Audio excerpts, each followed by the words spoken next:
Hello, welcome to Lemon Studios, where we talk anything and everything entertainment. I'm, of course, the Lemon himself, Zeke Lemon, and this is my review for Monday Night Raw. But before we get into that, let's get the housekeeping out of the way. Share, I'm leave a like, comment below, let me know your thoughts on Monday Night Raw, and of course, hit that subscribe button as it helps me grow into my YouTube career. I'll greatly appreciate it. Now, all that out of the way, let's get into the review, shall we? So, we are officially in the middle portion on the road to SummerSlam because it's only 3 weeks. And boy, you can really tell that they are just flying by with these storylines.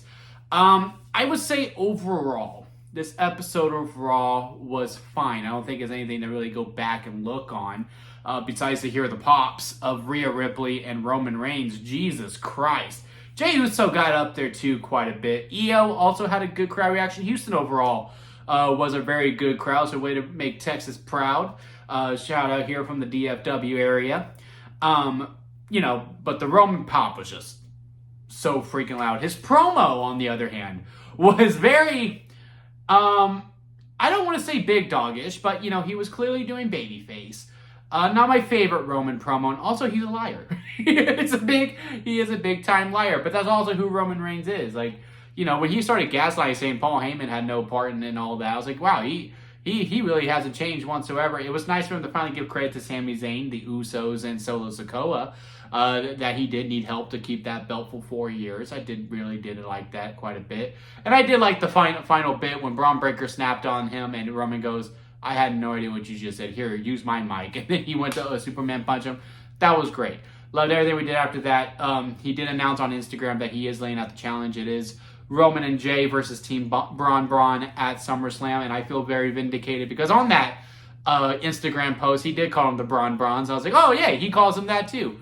So that made me feel very vindicated. But yeah, good. Besides that, I don't think there is anything else that needs to be super discussed. I mean, every match on this show had disqualification or interference. It was just absolutely ridiculous. I mean, once Io and Stephanie Vakir got confirmed that they're going to do it, I was like, well, one, Io's not going to win, which is sad because she is. Someone actually texted me today, goes, hey, who's your favorite guy and favorite girl wrestler right now? And I was like, well, that's a tough one, but my knee-jerk reaction is Cody and Io Sky. And since we did Stephanie Vakir versus Io now, leads me to believe that we are not going to get that in Paris. Now, that's fine because I do think the favorite is Naomi, and I do think that is probably the best match to do in Paris is Naomi versus Stephanie Vakir. Has some good promo offs too. And the match between Stephanie and Io was a lot of fun up until Chelsea Green did the interference. I thought Nikki Bella would come out to help even out the numbers, but then here comes Naomi, and then of course Rhea comes out to that monstrous pop. It was just absolutely insane. Cleans out house, baby faces stand tall. I guess at SummerSlam it will be just Stephanie versus Chelsea now. Interesting. I would have liked to do the 6-woman tag with the Bella Twins. Just think, her getting that rub with the Bellas, because I also got this debate too where, if someone who said the Bella Twins' impact on the Evolution really wasn't as big as people are making out to be, bullshit. The Bella Twins are like mainstream stars. The impact that Total Divas had for, women to get interested in wrestling cannot be, dismissed whatsoever. Total Divas had a huge part, and not just within the women's revolution for viewership, but with getting women's wrestlers into it. So I think a Stephanie Vakir, who's already a big star, probably one of the biggest new stars in the wrestling industry with wrestling fans, could get even more exposure with a mainstream star like Nikki Bella, like Brie Bella, partnering with them, helping them win to beat the Seeker Herbist. It could also do great business for Chelsea Green as well. That's the main indicator, is to get Stephanie Vakir over. And I think it'll also get Chelsea Green over too, just to be within that main spotlight on a big show like SummerSlam. It doesn't look like we're going to do that now. I mean, plans can change. Plans can change. And next Monday, we probably could see the Bella Twins come out going, look, you have your people, I'm going to have my people at SummerSlam. 6-woman tag, here we go. But yeah, the match was fun overall. The tag match was so fun. The tag title match was a lot of fun too. Regardless of what we did with Dominic and AJ. Good overall storyline throughout all of Raw, right?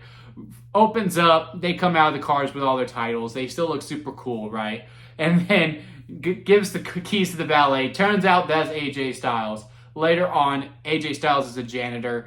That was a lot of fun. And then, of course, he gets hit by Raquel Rodriguez. And he's like, medic! Where's the medic? I was like, please let the medic be AJ Styles. And sure enough, it was absolutely a lot of fun there. Then Becky gets involved, causes Lyra to get her surprise roll-up 1, 2, 3. Oh, no. Tag to Raquel Rodriguez to Hana Bomb 1, 2, 3. A lot of fun. Out of all the matches, it wasn't first by any means, but that was definitely the most fun out of all of the matches so far that used the outside interference. We also had that triple threat tag team match, which is wild that LWO won. I get it. We need to expose more teams. I honestly think, look, do some trades. Let's get the Motor City Machine Guns to Monday nights. Let's get, the Street Profits over to Monday nights. Let's get, who's another babyface tag team over there right now? Is that it?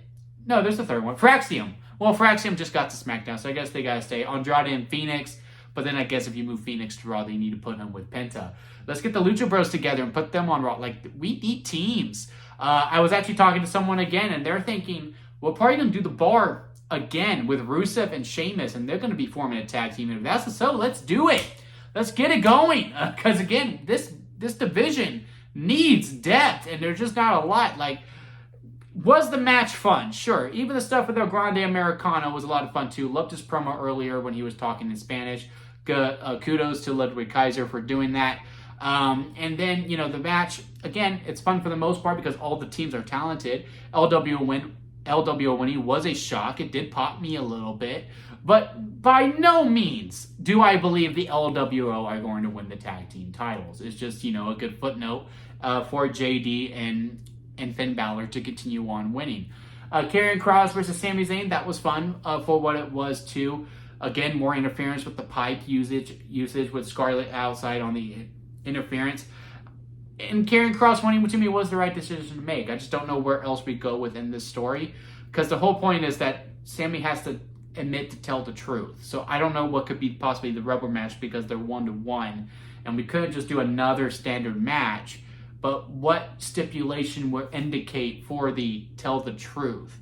The only thing that comes to mind is an I Quit match. And we have the pipe, so we can go that extreme with it. But I'm just not sure. And I don't know if we're going to fit it onto SummerSlam right now because we're at, 11 matches? Hopefully we get to 13. That's what they did for WrestleMania. No, WrestleMania we did 15, right? Or was it 14? It was 15 or 14, all of that. But maybe 13 is the sweet spot for SummerSlam. Stat card, by the way. Really looking forward to SummerSlam this week. But this week. Well, it feels like this week, but next week. But yeah, Karrion Kross, the Sami Zayn, I don't know if it's going to make it to the card, so I don't know where we end this off. And again, I don't know exactly what we do. I don't know what could be the payoff stipulation because, again, it's all coming around to he needs to tell the truth. And I just don't know what the truth is or what that stipulation would be. Besides, what other matches were on this show? I mean, it ended in interference or disqualification. So, there really isn't much more to talk about. Again, I could go, hey, this match was fun, and then this happened. This match was fun, this was happened. But the women's tag match to me was the standout. And also Stephanie and Io too as well. That after, but again, it was mainly just a pop from Rhea Ripley. CM Punk versus Gunther. That promo exchange was a little underwhelming to me. I did like how Punk put Gunther over, saying, look, I can't fully commit that I can beat him. I cannot just say I'm going to beat Gunther because he is he is one of the best in the world. He held the Intercontinental title for 666 days. He won the King of the Ring. He's a 2-time world champion. He's only been on the main roster for 3 years.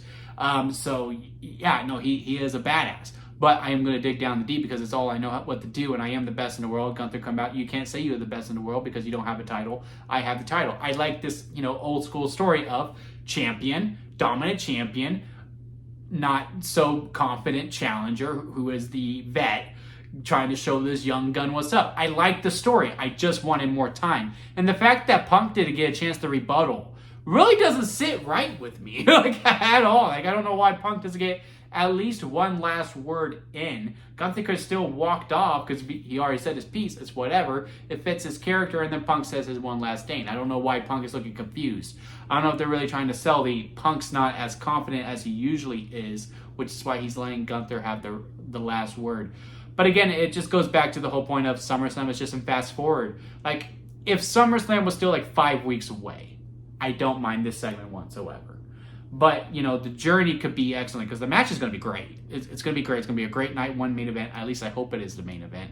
I don't see anything else that competes with it because the tag match with Roman, it's just not a main event. Hell, Roman versus Breakker is not a main event. So I think that's the best one. Well, the Women's World Championship triple threat match could absolutely close out night one for sure. Night two is pretty locked up with Cena and Cody. But yeah, overall, again, Raw was fine. It's just, again, everything's in really, really fast forward, going like 2x speed, as opposed to the pace that we would like to go, because again, there are so many freaking events. We do get a little bit of a break after SummerSlam, I believe. I think Clash in Paris is 4 weeks away. So maybe we do get a little bit more depth within that. But yeah, again, nothing to really complain about, but nothing really to write home about either. Like, oh man, you gotta watch Monday Night Raw, besides, you know, some crowd reactions that happen throughout the show. But let me know what y'all think about it down in the comment section. Leave a like in this video if you made it this far within it. I do greatly appreciate it. And of course, hit that subscribe button as I am trying to go into my YouTube career. Wow, guys, I am so sorry. And don't forget to squeeze the day, guys, because life is short. And so you squeeze every opportunity you can. So squeeze the day. And until next time, guys, I'll see you here at Lemon Studios.